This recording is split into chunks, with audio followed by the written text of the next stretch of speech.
Hello, everybody. Today we are joined by Iram Khan. Iram is the Director for Global Banking at HSBC Middle East.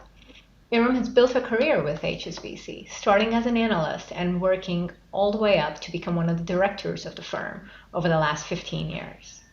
Iram graduated from St. Stephen's College in Delhi with a bachelor's degree in economics. She then went to study at the University of Cambridge and graduated with a master's in economics. Iram, thanks for joining us Thank you for today. having me. So, Iram, tell us a little bit about your career. It's 15 years at one organization, at one institution. You don't see that much these Yes. days. What's that been like?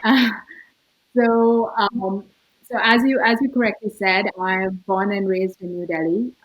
I moved to the UK to get my master's degree at Cambridge, and at that time, which seems like a very long time ago, um, banking was the career of choice. Not just from what I was studying, which is economics. Engineering students, everyone was applying to banking, and I went to a career fair and I met a bunch of banks, and I ended up doing an internship at HSBC in my penultimate year at Cambridge.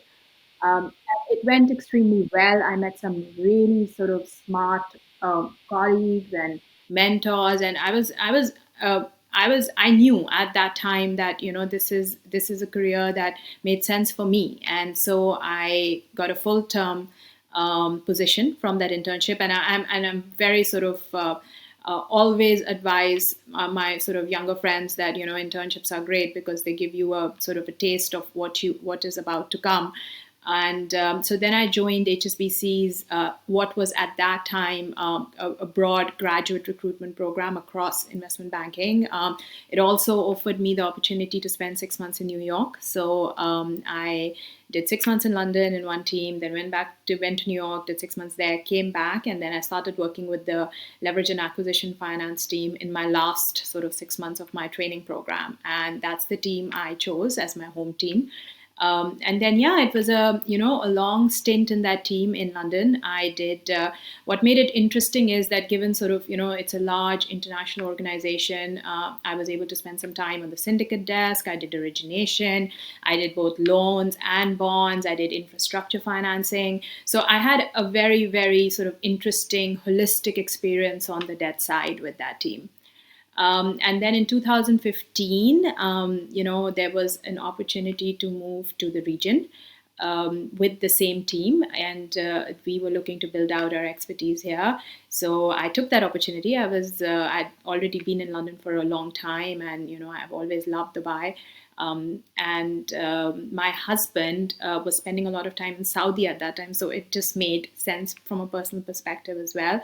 So we took the leap and we arrived in Dubai in 2015, and it's been great. 5 years in the region. I think up till 2018, I continued to do that. I worked across the region, in the UAE and other parts of the GCC on both corporate and private equity style transactions. And the last couple of years, I've sort of decided that I want to look at other things, broaden my experience a little bit. So I've also had two babies. So I have spent some time in the GB management office, and as we can talk about a little later, I've been spending a lot of time in the last 1 year working on restructurings. Very nice. It sounds like it's been a very varied and a very interesting career. Yeah, I think even though it's with the same firm, I think, I got lucky that it's a large firm with a lot of different opportunities. You have to take responsibility for your own career a little bit as well. So, I've tried to make sure that I've kept it varied and interesting and challenging across these long 15 years. That's wonderful to hear. How has the pandemic affected you and the work that you do? Because a lot of different organizations have felt the impact in very, very different ways. And I'm curious, given your role, given how much of your day to day focus is on debt, what has been the impact? So, Saida, we all know that it's been an incredibly challenging year. I mean, I started banking before the Lehman crisis. I saw the crisis. I saw the years that, sort of succeeded the crisis. But I think what's made this the last year so challenging is also the human angle. The fear of one's health. It's not, it's added to the pressures, the financial and the professional pressures that everyone has felt. From answering your question on debt perspective, I mean, we have a very large presence in the region. Of course, there was a bigger focus on risk, and hence, slight sort of shift in the type of hats we were wearing, and we have applied a lot of focus in the last year to look at situations where potentially something had gone wrong or could go wrong. And personally for me, given my sort of experience in debt previously, I have spent a lot of time working with that sort of specialist team in the last 1 year. And it wasn't easy because initially, because it was all virtual. You kind of join a new team virtually, you meet everybody, but I mean, you learn fast. It's a new challenge, and you realize that it's not, if you have the sort of underlying sort of skill set and the experience, you quickly pick up the sort of the fundamentals, and then it's been a great learning experience to sort of look at things a bit differently, and focus more on risk than on origination. Very nice. I can see that. You mentioned that you have two kids, a boy and a girl, 3 years and 2 years old. What was that like? How did that change your perspective? So yeah, so I have a son. His name is Zidan. He's 3 years, and I have a daughter. Her name is Zaha. She turns 2 tomorrow. Actually, it's.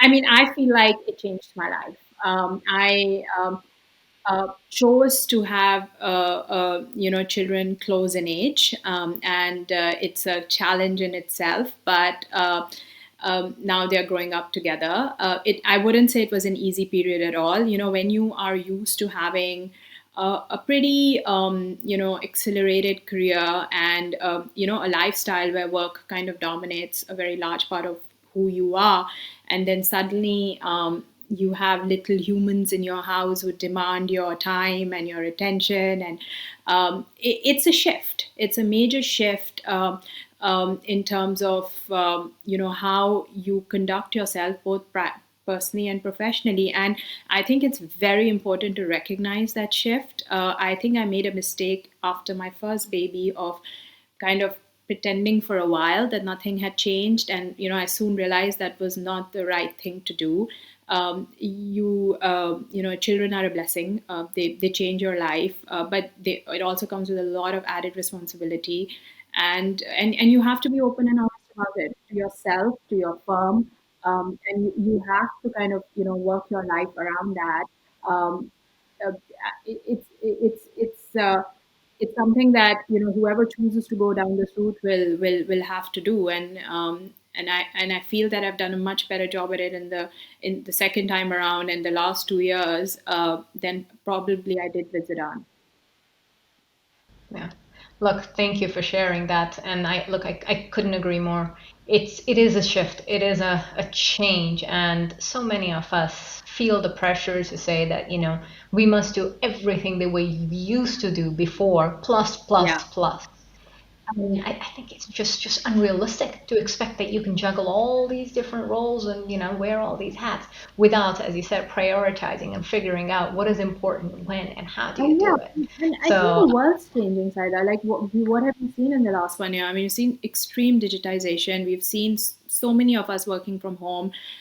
We've seen, all firms are, or I would say a majority of the firms are, sort of looking at new ways of working, looking to support their staff through, sort of life events. And I think the world has changed, and we are probably luckier than many to be, part of this new generation where um, if we want to kind of make it work, and if we choose to sort of find that balance in terms of home and work, it is possible. It is still challenging, and there will be days where things still fall through the crack, but it's definitely, I feel, a better environment in terms of being able to do both.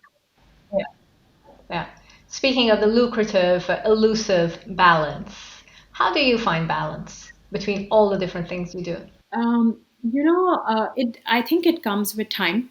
Like I said, I don't think I was great at it when Ziran was born. I thought, I can just continue everything, and then I suddenly realized that actually no. And it could mean many things for many people, right? It could mean, a slightly different role. It could mean, what kind of dividing your day in a way that it works better with having children. It could be mean that between 6 to 8 you don't take any meetings.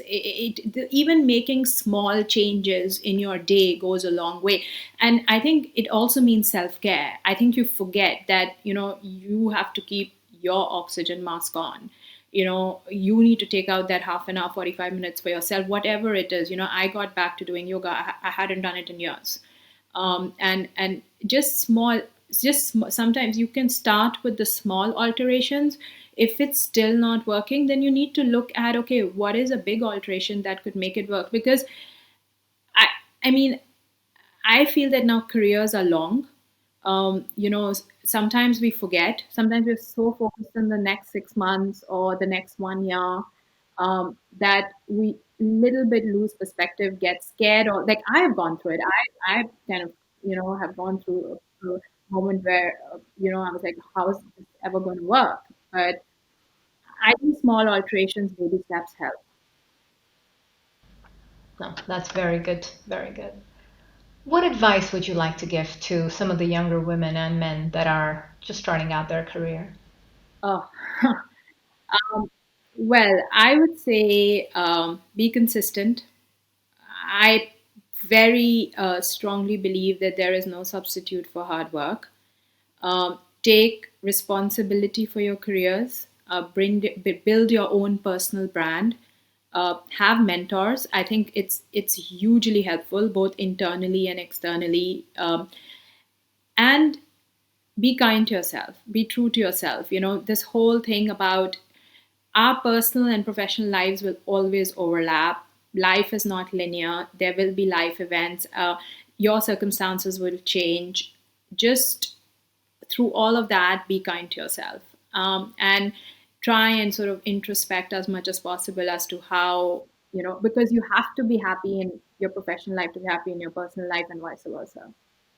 And I think that comes with time. When you're younger, you just feel like you can take on everything, and that just comes with time as you realize that both are important.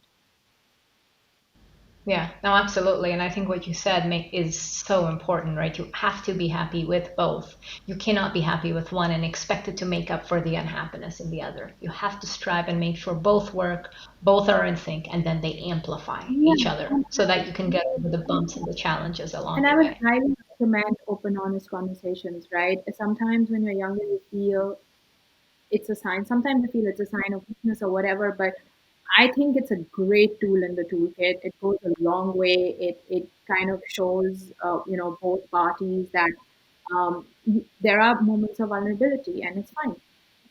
Yeah, absolutely. Absolutely.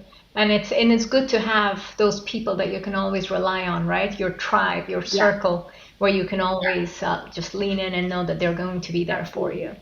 Wonderful. Very, very nice. Thank you very much for joining us Thank you today. so much, Really Rita. It was a appreciate great it. opportunity. Thank you.